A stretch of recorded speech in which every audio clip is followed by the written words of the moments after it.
Hey, what's up, comrades? Hope everyone's doing well. Go ahead and like, comment, and subscribe. We're here to talk about the third and maybe final book in the Ramses the Damned trilogy. This book ends in a way that makes it seem like if Christopher Rice feels so inclined, he will write a fourth book, because it leaves, I don't know if it leaves a lot open. It kind of wraps things up. He does a good job, but I just feel like, I don't know. If you've ever read like an Anne Rice book, you kind of know what I'm talking about. Like they end, but they never like, except for that final, except for Blood Canticle, like they never like end. Like there's like an ending and it's like a satisfying ending, but there's like always like, well, what's next?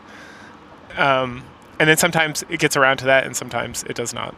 So he has a similar style, at least in these books, where it ended and I was like, I feel like this was not the end. But I mean, this book was released in like 2023, I want to say, so it's pretty new. So if he is going to write more, I went to his like Wikipedia and his webpage, and I didn't see any indication that he was writing a sequel as of July 2024. So maybe that'll change, or maybe he's done. Anyway, this book picks up directly after the Cleopatra one, the Beauty of. I can't remember what it's called. Anyway, the Cleopatra one. And we get the Queen, and she's reading the newspaper, and she becomes very concerned about World War I.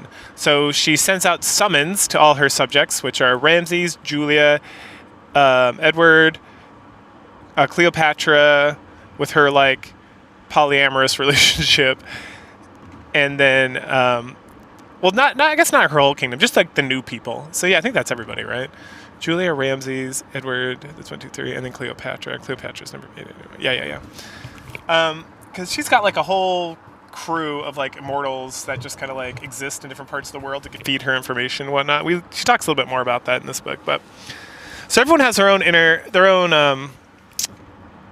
own feelings about this whole thing. Ramses in this book, I don't like the way Ramses is written in this book. I feel like he was like an interesting. I felt like he was written very well in the first book, as like someone coming into the modern age and being regal and having like thousands of years of life experience and dealing with like nobles and stuff. And then he gets a little petulant in the last book, because now he's not like the king, the immortal king, the only one. He's got like he's like essentially in subjugation to like this queen who's much older and wiser than him and has like power over life and death and all this stuff. But I felt like he kind of like resolved some of those issues near the end of the Cleopatra book, the last book. But in this one, I feel like he acts like a petulant child more often than not. And Julia, but on the good side, Julia becomes somewhat more of like an independent actor. When in the previous book, she was starting to become more of an independent actor, but she was still kind of like subjugate to like the whims of Ramses. So I like that, but I don't like the way necessarily that I felt Christopher Rice was writing him. Because I feel like instead of like he definitely brought Julia up, but at the same time I felt like he was bringing Ramses down a little bit to like move her up even more. So it wasn't that he just brought Ramses down to make Julia better, like a more independent character, but he did like both things. Where if he had just done like Julia asserting her independence a little bit more and standing up for herself and stuff like that, Ramses didn't have to be such like a little bitch. Which I feel like is a step backwards in his character development. So other than that, though, I enjoyed it. We don't spend a lot of time with Cleopatra, which is nice, because I really don't like her as a character. She's fine written. I just don't like her. It's not that I don't like her character. No, it's that I don't like her character. It's not that she's not well written and doesn't make sense and doesn't act the way you would expect her to act. So it's very consistent, but she's just kind of like a cunt.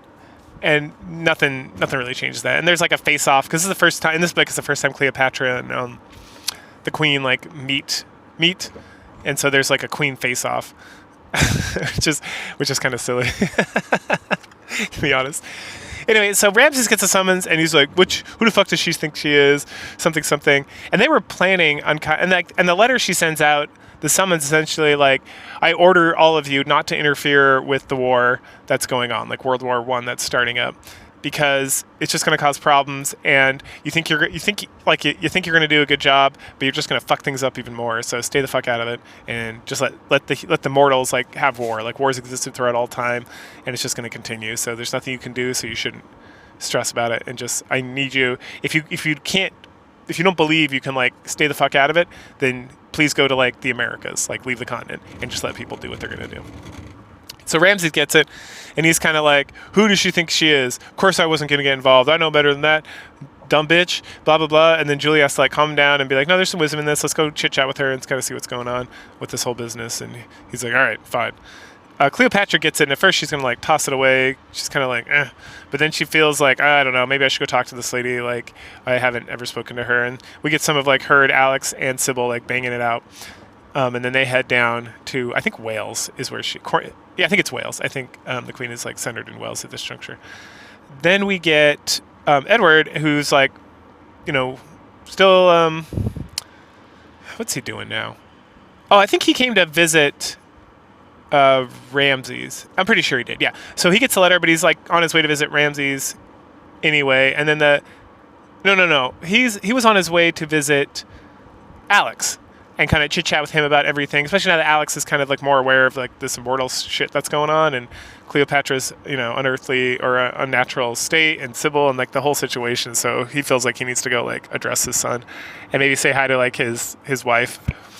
So he's heading up there when he gets it, and so then they all kind of converge in Wales, and the Queen essentially just tells him the same thing, and they have like a long conversation, and Alex is pretty butthurt about it because he's like, you got all this stuff and all these powers, and you're like immortal, and you guys are being kind of assholes.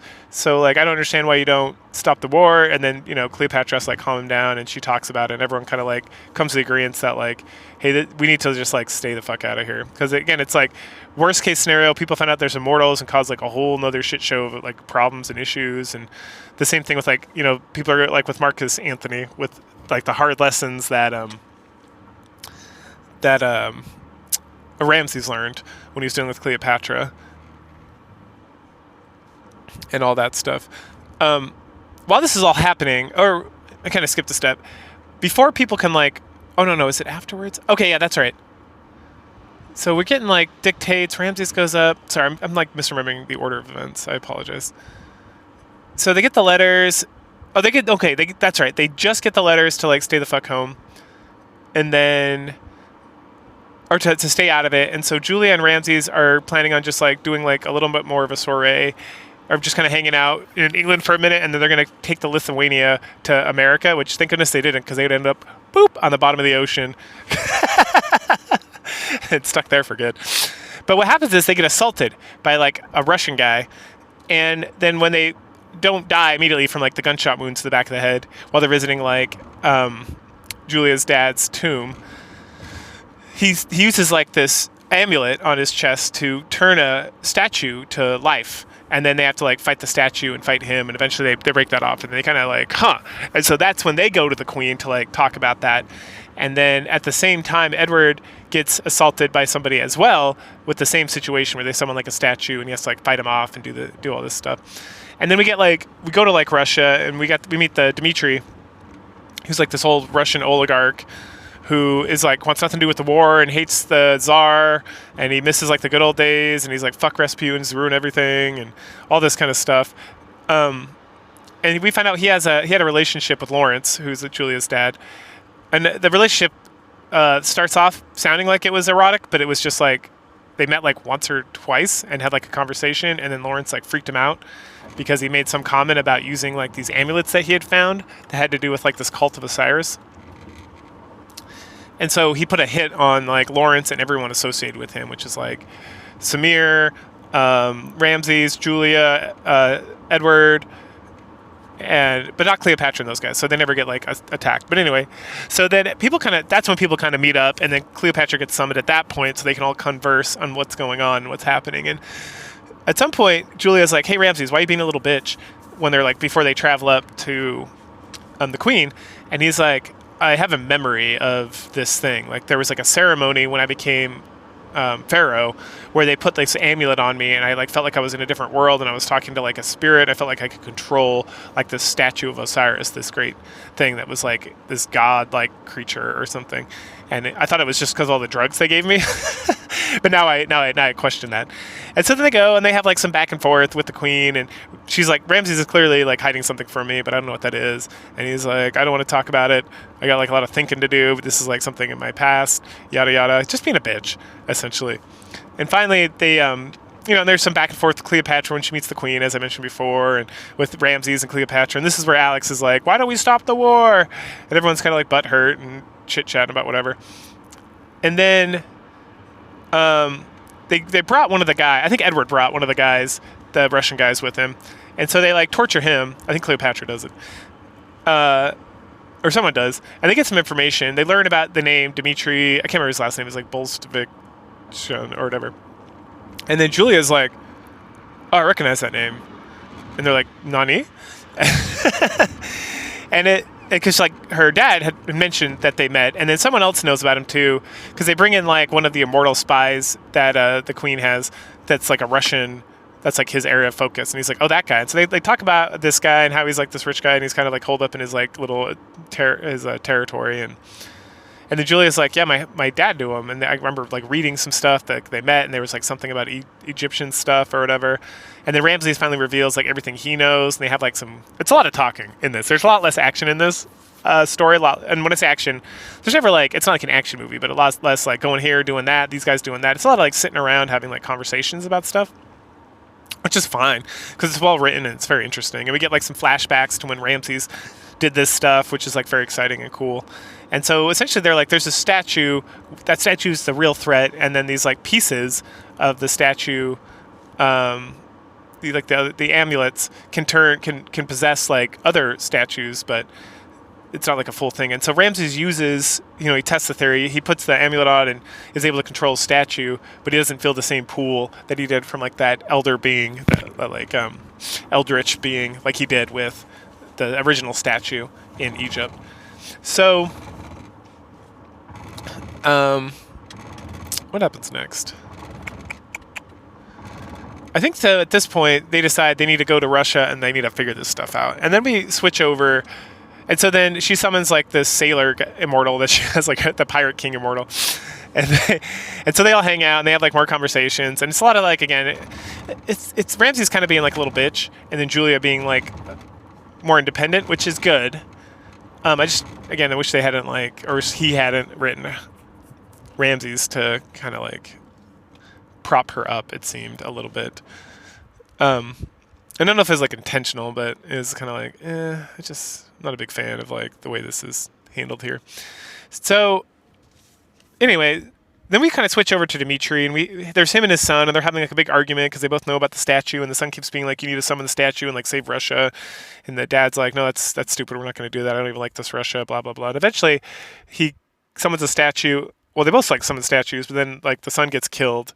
Well, they both try to summon the same statue, but then the father like overpowers him, and then the statue kills the son, and then they just like bury that body and be like, fuck that guy. We also meet like the old man's like prostitute, who's this woman who worked at like a museum where she accidentally put, I think she's the one who figured out the amulet did something, because she put it on and then the statue came to life. She freaked out and told the old man, and then he like she told everybody, and then everybody was like, she's possessed, she's a demon, because this is like rural Russia in like the 1910s. And then he like saved her by bringing her into her home and like fucking her, like, and she kept talking about wanting to be his wife because his wife like died long ago, and she just wants to take care of him, and he keeps just using her for sex. And she's also upset about that and whatnot. And then she's just like wandering the ground being sad, and that's when Julia and the pirate and Ramses like pick her up and bring her back to the ship, and they like have a conversation with her, and Julia essentially teaches her that like, no, you're not crazy, you're not possessed with like weird abilities, like it's this stone, and that guy's been lying to you to fuck you for all these years. And she's like, fuck that guy, and she gets super mad about that. And so they go back in, and they have like, Ramses wants to like burn the shit down and like destroy the statue immediately, but then the pirate king convinces him with Julia to like sneak in there, and because they don't want to kill a bunch of civilians if they don't need to. And Ramses is like, you don't know what the fuck you're doing, this thing's like real fucked up, like we better just destroy it and destroy everything. And he kind of right. So they sneak in there and they're like doing stuff and they're like capturing people and like subduing them and the guards and everything. And then eventually Ramses bumps into the old man himself and they have like a terse conversation back and forth.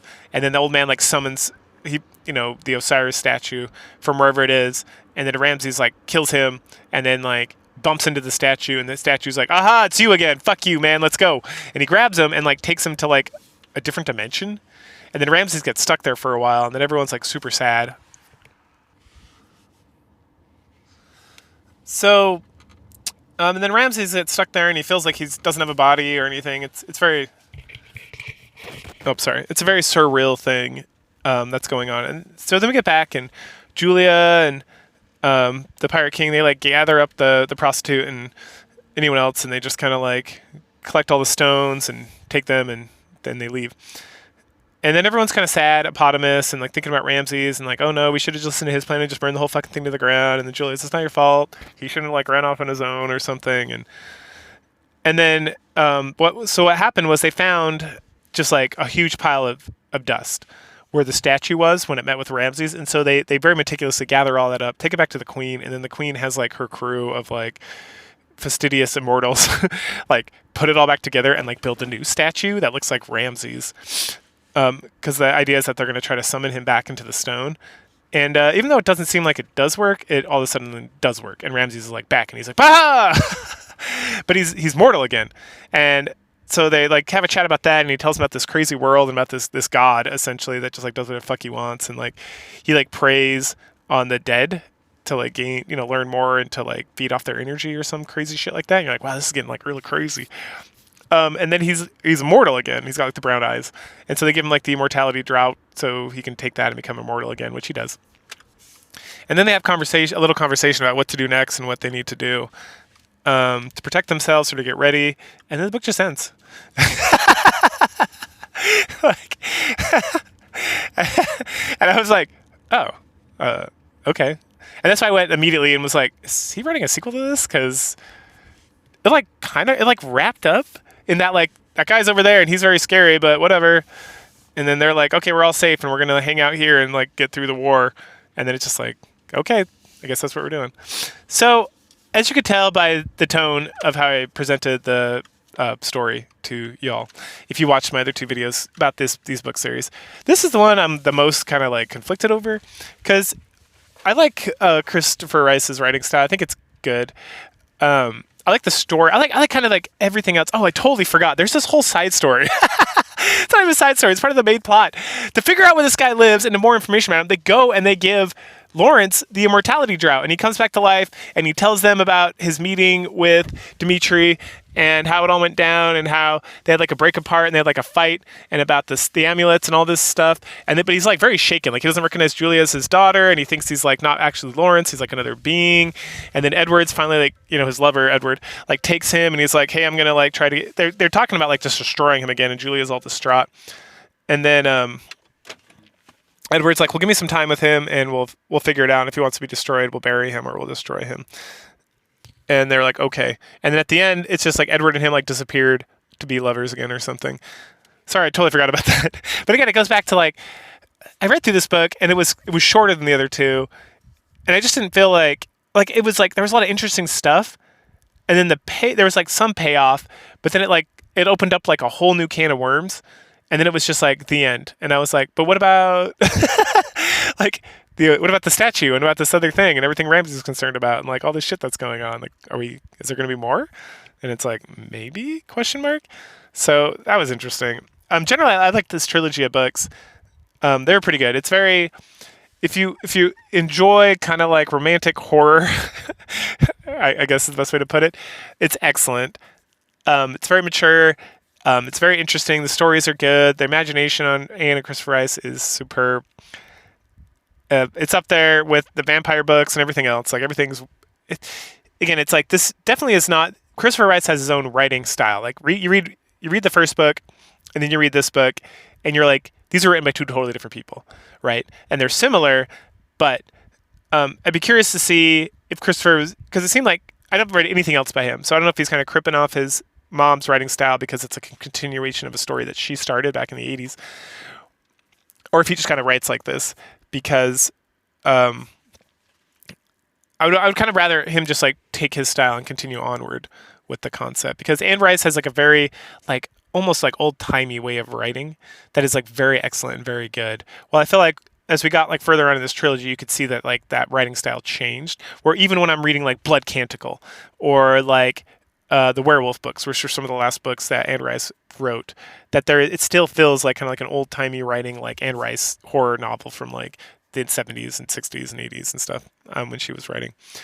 So this book is definitely the worst book in the series, but it also is interesting because it has some of the most interesting like lore build, because you have like the immortal stuff is good. Well, the first book has the weakest lore because it's really just like the Mummy, the movie. And granted, this was written way before then, but it's that concept of like there's a mummy and there's immortality and there's yada yada yada magic.